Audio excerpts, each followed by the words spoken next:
Hello students, आज के इस वीडियो में हम लोग पढ़ेंगे ह्यूमन एक्सक्रीटरी सिस्टम को।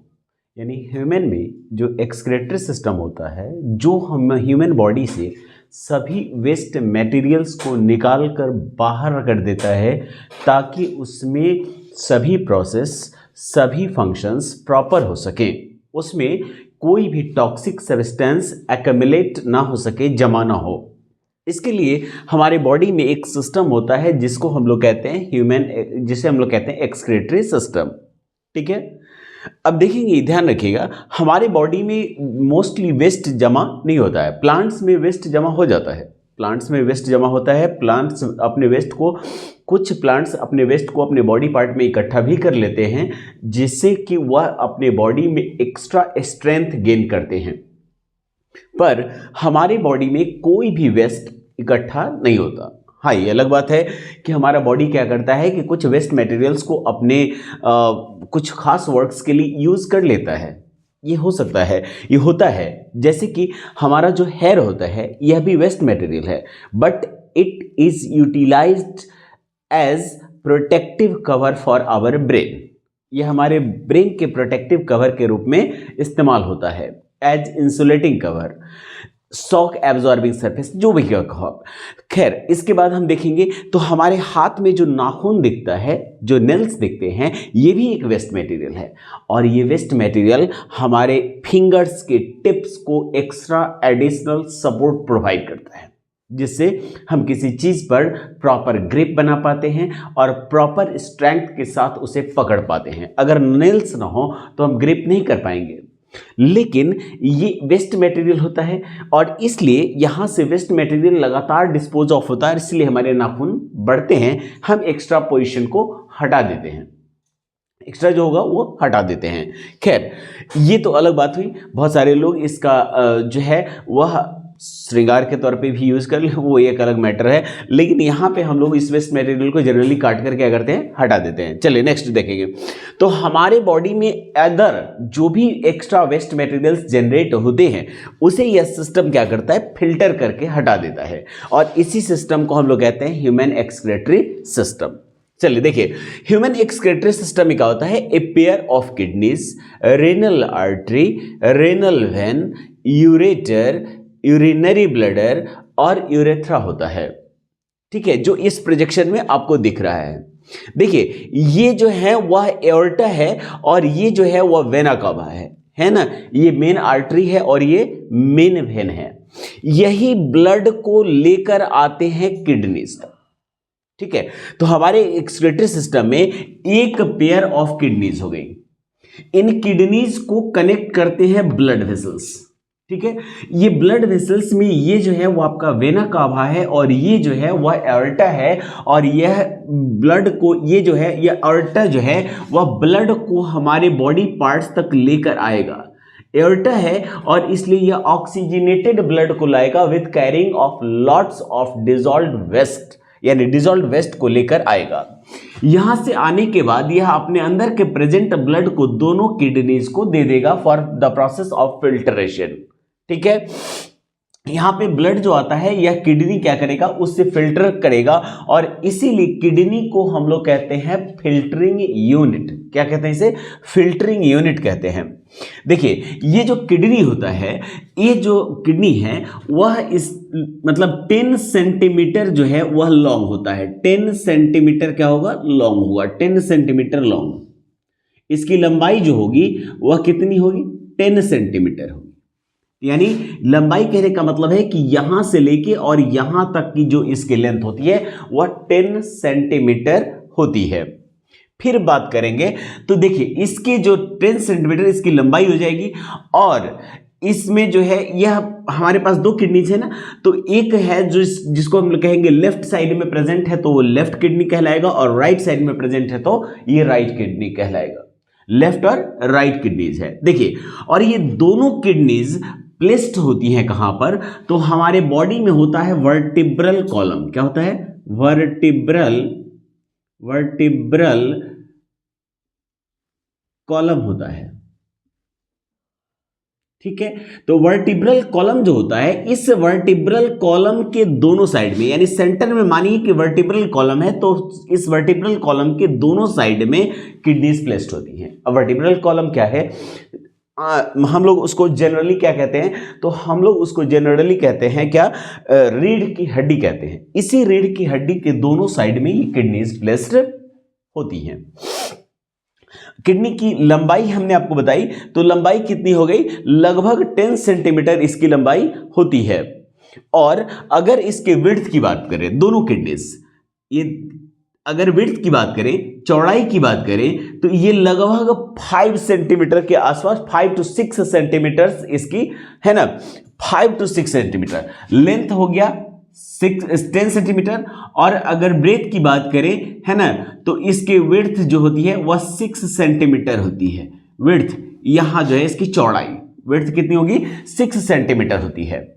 और अगर इसके हम वेट की बात करें, अगर हम इसके वेट की बात करें, तो यह लगभग एक जो इसका वेट होता है, वह वेट अगर कहेंगे हम, ठीक है, वेट कहेंगे, तो यह 140 ग्राम से लेकर और 160 ग्राम तक इसका वेट हो सकता है। कितना वेट हो जाएगा, 140 ग्राम टू 160 ग्राम वेट होता है। ठीक है, अच्छा, और देखिएगा यहां पर और क्या होता है, तो यहां पे देखिए लेफ्ट और राइट किडनी है, तो इसका प्लेसमेंट में भी थोड़ा सा डिफरेंशिएशन होता है। प्लेसमेंट में डिफरेंशिएशन क्या होता है कि लेफ्ट किडनी जो होती है वह राइट किडनी से थोड़ी सी ऊपर होती है। आप अलाइनमेंट अगर चेक करें, अगर आप इसका अलाइनमेंट चेक करें, तो आप देखेंगे कि यह थोड़ा सा ऊपर की तरफ है और ये थोड़ा सा नीचे की तरफ है। तो थोड़ा सा ये ऊपर होता है और ये थोड़ा सा राइट वाला जो है वो थोड़ा सा नीचे होता है। दोनों में थोड़ा सा डिफरेंस होता है हाइट का। चलिए कोई बात नहीं, इसके बाद आगे बढ़ते हैं। तो देखिएगा ये किडनी यहां पर आकर आप देखिएगा एक कॉन्स्ट्रिक्शन, एक छोटा सा जो है वह झुकाव, बेंडिंग नजर आता है। ठीक है, रेड कलर होने के कारण हो सकता है कि ये बेंडिंग आपको ना दिखाई दे, लेकिन यहां पर थोड़ा सा बेंडिंग होता है क्योंकि यह सेम के बीज के आकार का आता है। बिन्स शेप्ड कहते हैं इसे। किसके जैसा कहते हैं, बिन्स शेप्ड, सेम के बीज या राजमा का बीज जो आप कहेंगे, है ना, तो उस राजमा के बीज के आकार का होता है। तो जिस तरह राजमा के बीज में एक जगह थोड़ा सा कंस्ट्रक्शन होता है, उस तरह इसमें भी थोड़ा सा कंस्ट्रक्शन होता है। इस कंस्ट्रक्शन को हम लोग क्या कहते हैं, हाइलम कहते हैं। क्या कहेंगे, हाइलम। ठीक है, इसी हाइलम पर जो आपका एओर्टा आ रहा है, वह एओर्टा यहां से एक और ब्लड वेसल को अराइज करता है जो इस किडनी को जोड़ता है। इसको हम लोग कहते हैं मतलब जो है रेनल आर्टरी। ठीक है, एओर्टा जो डिफरेंशिएट होकर किडनी को जोड़ा उसका नाम क्या हो गया, रेनल आर्टरी हो गया। अब लेफ्ट को जोड़ेगा तो इसे हम लोग कहेंगे लेफ्ट रेनल आर्टरी, और अगर वही आर्टरी राइट को जोड़ता है तो इसका नाम हो जाता है राइट रेनल आर्टरी। ठीक है, अब बात करेंगे दूसरा। देखिए यहां पे वेना कावा है, यह वेना कावा भी जुड़ता है किसके साथ, किडनीज के साथ। कहां पर, हाइलम के साथ जुड़ता है। ठीक है, तो इसी हाइलम को हम लोग क्या कहते हैं, इसी को हम लोग कहते हैं, इसी हाइलम के साथ ये जुड़ता है आपका, है ना, एओर्टा भी। तो हाइलम के पास जो जुड़ेगा, सॉरी वेना कावा, तो वेना कावा को हम लोग कहते हैं रेनल वेन, रेनल वेन कहते हैं। और लेफ्ट में है तो लेफ्ट रेनल वेन होगा, राइट में है तो राइट रेनल वेन होगा। चलिए, हाइलम के पास ये दोनों जुड़ गए। अब बात करेंगे यहां पर कि हम लोग देखेंगे कि यहां पर ये ब्लड को लेकर आ रहा है, यह ब्लड को क्या कर रहा है, लेकर आ रहा है। यह ब्लड को लेकर आएगा और पहुंचा देगा किसके पास, किडनीज के पास। दोनों किडनीज के पास ये ब्लड चली जाएगी, यहां फिल्ट्रेशन होगा और किडनी फिल्टर करके उस ब्लड को वापस भी कर देगी। जी, वो वापस लेकर जाएगा कौन, तो यही वेना कावा का काम है कि यह रेनल आर्टरी, रेनल वेन से होते हुए और चली जाएगी वेना कावा के पास, और वेना कावा इसे वापस रिटर्न लेकर चला जाएगा फिल्ट्रेट ब्लड को अदर बॉडी पार्ट्स के पास। तो इस तरह ही वेस्ट को फिल्ट्रेट करती है। Each kidney is made up of millions of a small, almost 3 centimeters long tubular, coiled tubular structure that is called that is called nephron. इसी हम लोग ट्यूबुलर स्ट्रक्चर को क्या कहते हैं, नेफ्रॉन कहते हैं। एक्चुअली फिल्टर वही नेफ्रॉन करती है, ये तो उसका एक क्या है, कॉम्बिनेशन, एक यूनिट है, वह आपस में कंबाइंड होकर क्या बना देती हैं, किडनी को बना देती हैं। चलिए देखेंगे आप आगे, तो यहां पे आप देखेंगे कि किडनी जिससे एक अनदर पाइप अराइज हो रही है ना, किडनी से क्या अराइज हो रही है, एक पाइप अराइज हो रही है, दोनों किडनी से एक एक पाइप निकलती हैं। अब किडनी तो क्या काम कर रहा है कि वेस्ट को फिल्टर कर रहा है, वेस्ट को फिल्टर कर रहा है, तो वह जो वेस्ट को निकालेगा, ब्लड से हटाएगा, उसे रखेगा कहां, तो वह उस इसी पाइप से इसे लाकर और इस छोटे से बैग लाइक स्ट्रक्चर में जमा करेगा। तो ये जो पाइप जो लेकर किडनी से वेस्ट मटेरियल्स को लेकर आती हैं, बाहर जाती हैं, इसी पाइप का नाम हो गया क्या, इसका नाम हो गया यूरेटर, है ना, यूरेटर हो गया। यूरेटर लेकर आएगा और इस छोटे से बैग लाइक स्ट्रक्चर में क्या करेगा, जमा कर देगा।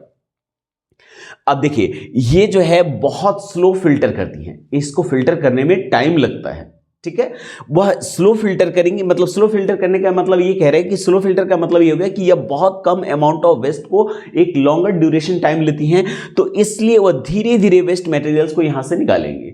अब जो वेस्ट मटेरियल यहां आएगा वह जमा हो जाएगा। तो ये जो ब्लैडर होता है, ये जो ब्लैडर है, यह एक खास तरह के मसल्स का बना होता है जिसमें एक्सपेंशन एंड कॉन्ट्रैक्शन एबिलिटी होती है।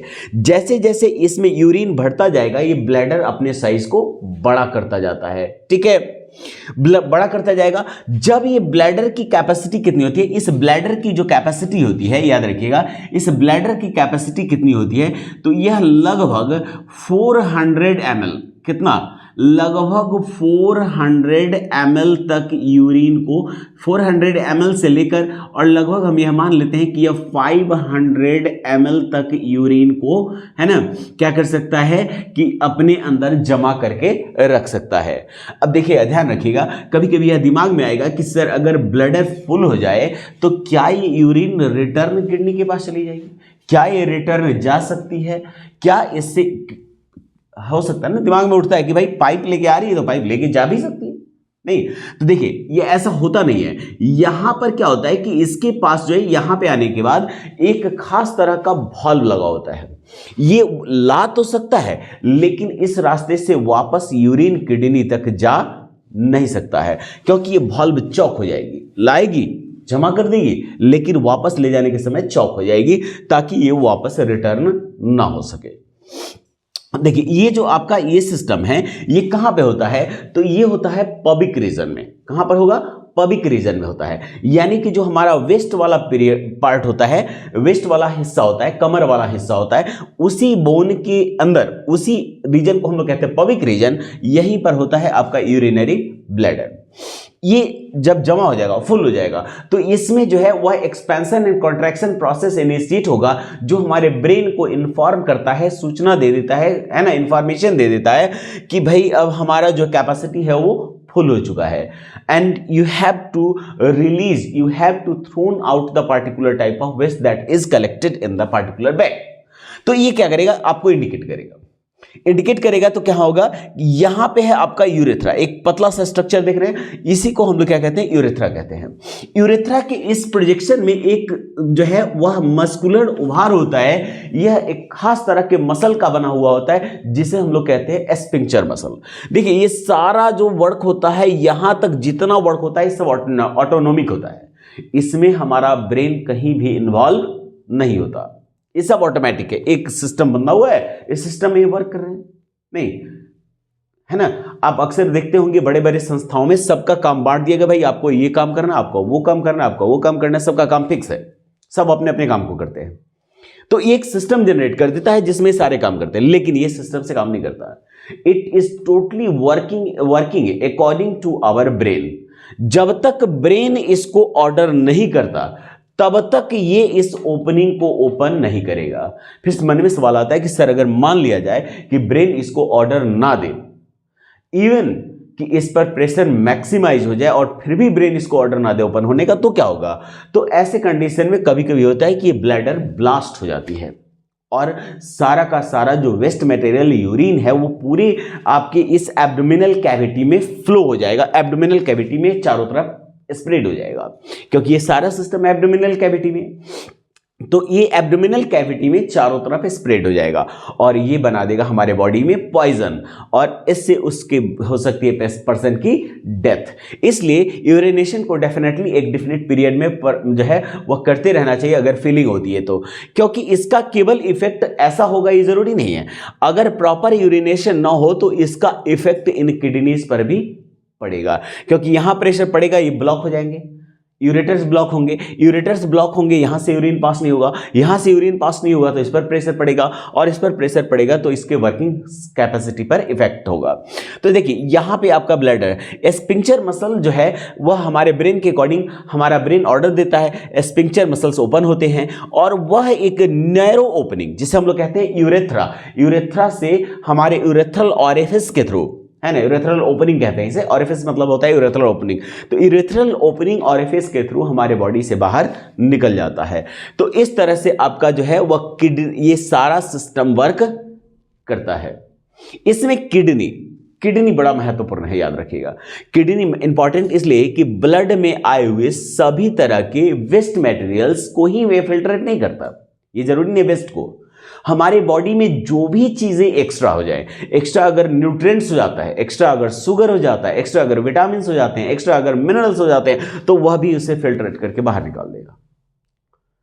यह इतना ही नहीं करता, याद रखिए, यह हमारे बॉडी में जनरेट होने वाले जो विटामिन डी होता है, वह जो विटामिन डी इनएक्टिव फॉर्म में होगा, वह उस इनएक्टिव विटामिन डी को एक्टिव कर देता है और एक्टिव फॉर्म में कन्वर्ट कर देता है।